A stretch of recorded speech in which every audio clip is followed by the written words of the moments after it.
Hello, everyone. Welcome to Sumicast. I'm Stephen Pitalo from Corporate Communications, and today we're with Bill Cannon, Senior Vice President and Head of Strategic Initiatives. So thank you, Bill, for joining us today. Thank you, Stephen. Happy to be here. So, Bill, where did you grow up? Grew up in southern New Jersey, outside of Philadelphia, in a little town called Medford. Medford. Okay, so does that mean you root for the Phillies?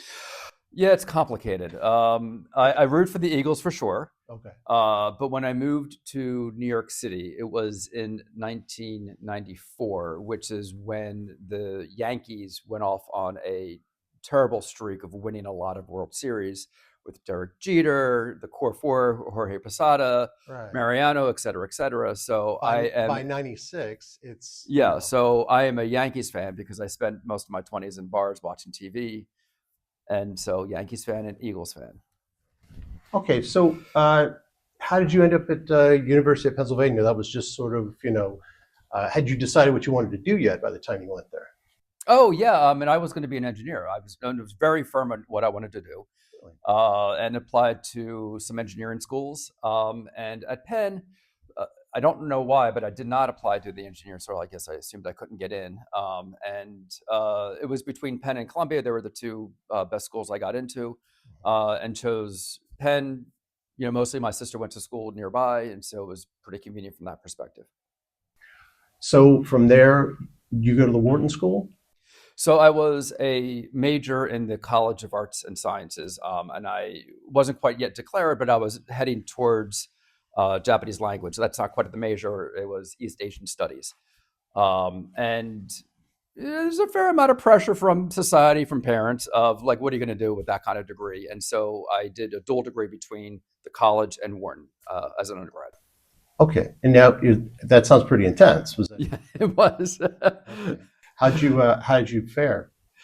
It was hard. They now have Penn now has a specialized program that combines language skills with business. But at that moment in time when I was there, they didn't have such a program. So it was requiring me to balance taking multiple classes. I had to take classes in the summertime. It was a lot of effort, extra effort. So from there, you go on to Columbia Business. Well, I went to work first. Oh. So I spent maybe 3 or 4 years working for a financial advisory shop, doing what's called project finance advisory. So helping companies go out and raise debt.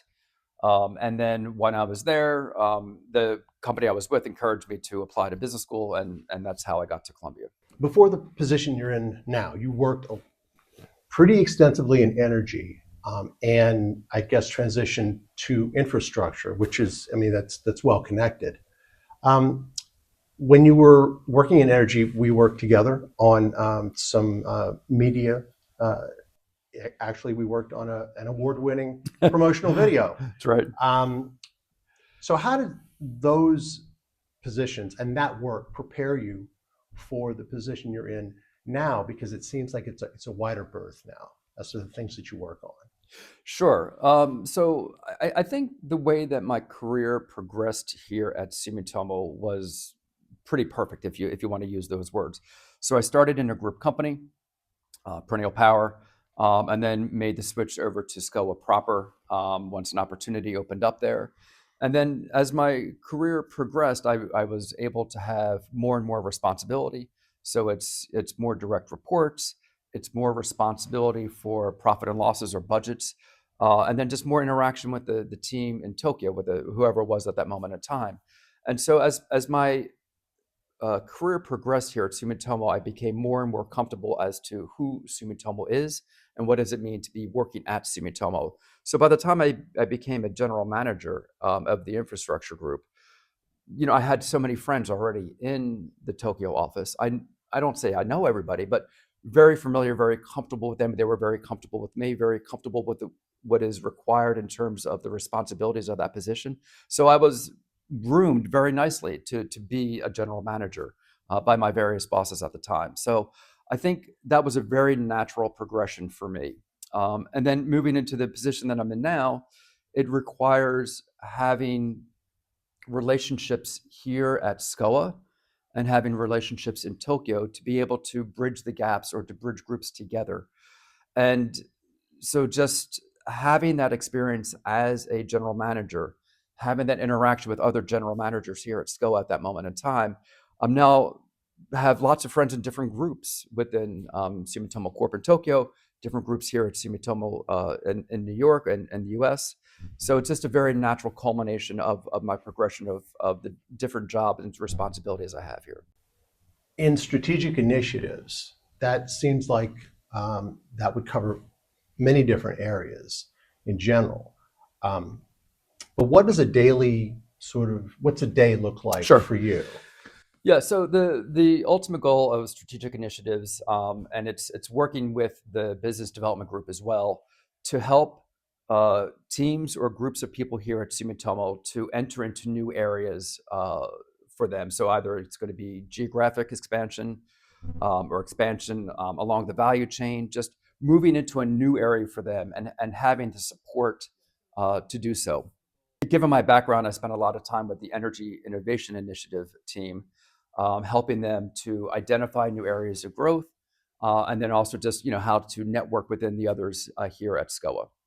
And so, on a day-to-day basis, it's right now it's a lot of deal execution. It's a lot of strategy of where do we want to be, what do we want to do. As EII started out as the initiative, it was doing a lot of seeding, spreading out a lot of seeds to see what sticks. Let's try this, let's try that, just see what's out there. And now it's a little bit of time, and now it's put into a group, which means it has to start realizing some of these seeds. And so that's where I can come in and help and say, okay, here are some seeds that we've developed opportunities, and let's try to harvest them and create real business opportunities. Okay, now when you say that, and when you're working these collaborations and these projects and all, what are the ones that you're working on right now that are actually moving us closer to our decarbonization goals? Sure. So all of what EII does is focused on decarbonization. So it's right now I am working on biomethane, or we call it renewable natural gas in the U.S. And that is methane that would otherwise escape into the atmosphere. It's being captured and then cleaned up, purified, and then put into the natural gas pipeline system as natural gas. Wow. Now, is that a recent scientific development, or has that been around for a while? Well, we've always known methane is escaping into the atmosphere, and it's landfills. It's the decomposition of carbon-based matter, and so landfills are the number one source. Second source is farmland animals, either pigs or chickens or cows, and so it's the capturing of this methane. It it's not advanced technology, but it's relatively new for at least in the U.S. To capture this methane, to clean it, to scrub it, as I say, and then inject it into the pipeline. And that part is new. It's not complicated. It just wasn't done before. So when it comes to decarbonization goals overall, it seems like the work that you're doing has to walk that line between, being earth friendly and yet being profitable, because at the end Yep. of the day, that it is a business.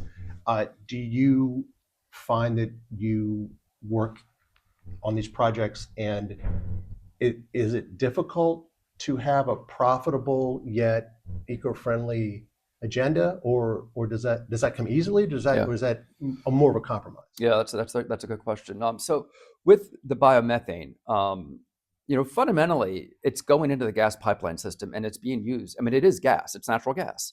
It's being burned and it's being combusted, just like any other form of natural gas. So on the one hand, you can say, well, you haven't really decarbonized if you're just burning the gas. But on the other hand, well, we are capturing the methane. The methane is 6x, 10x of CO2 in the atmosphere in terms of its potential to trap greenhouse gases. So by capturing the methane, you are, in one sense, doing right by the environment.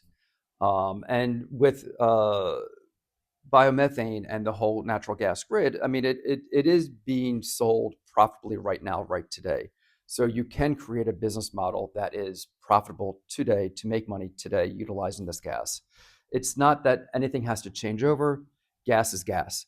You can still, turn on your stove at home or whatever you may do with gas, and it still just works like it always did.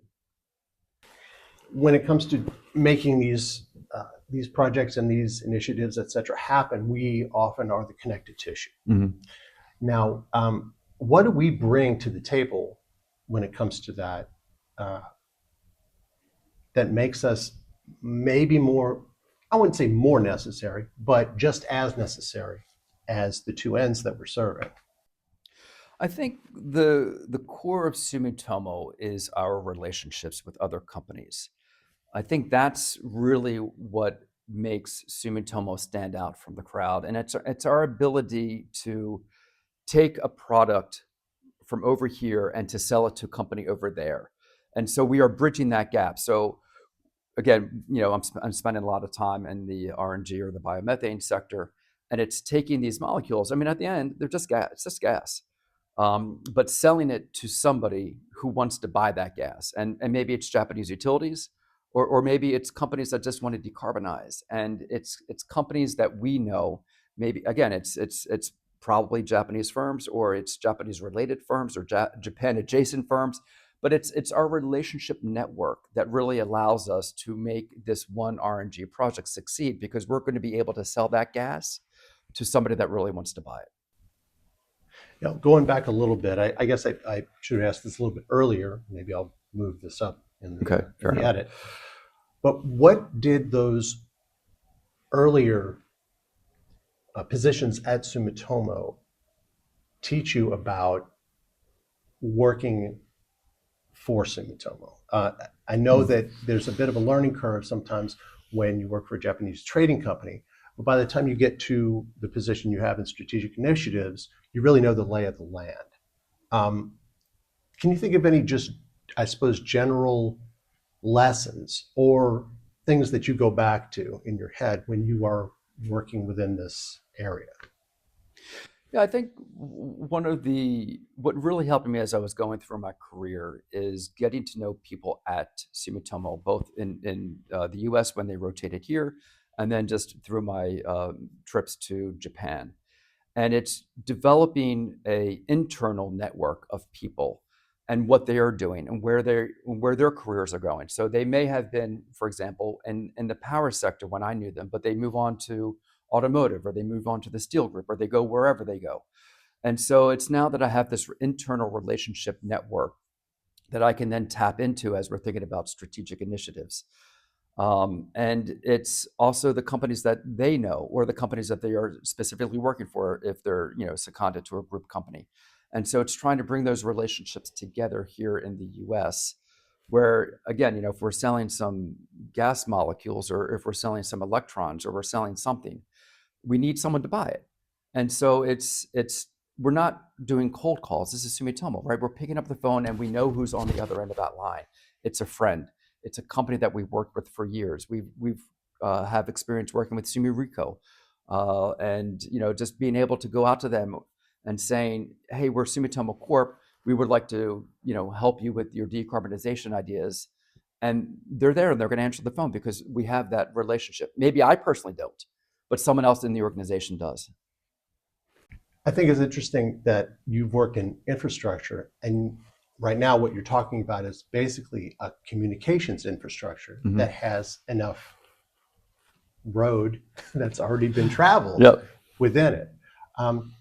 I guess my last question would be, how do you see Sumitomo sort of growing its role in emerging markets and in new opportunities? Are there some things coming down the road that are really exciting to you? Yeah, again, as working at the trading houses, it gives us a tremendous amount of flexibility to work in areas where maybe other companies won't go. And so we can take time. We can do, as I was saying before, we can do these seedings. We can plant these ideas that might take 2 years or 3 years for us to be able to go out and harvest them. But we can be patient. We can do these things where maybe an infrastructure fund can't do this, or maybe private equity needs to be a little bit faster. So we are on the one hand quite patient. On the other hand, we still need to make money as well. So it is our ability to straddle both atmospheres of, yes, we can be slow over here, but yes, we can be fast over here. and take our time and do the right thing and follow our strategy. And if that leads us to emerging markets, that's great, that's fine. And we can withstand that because, again, we're pretty well diversified. We're in many, many countries. And so taking on what others might perceive as country risk, we don't see it the same way.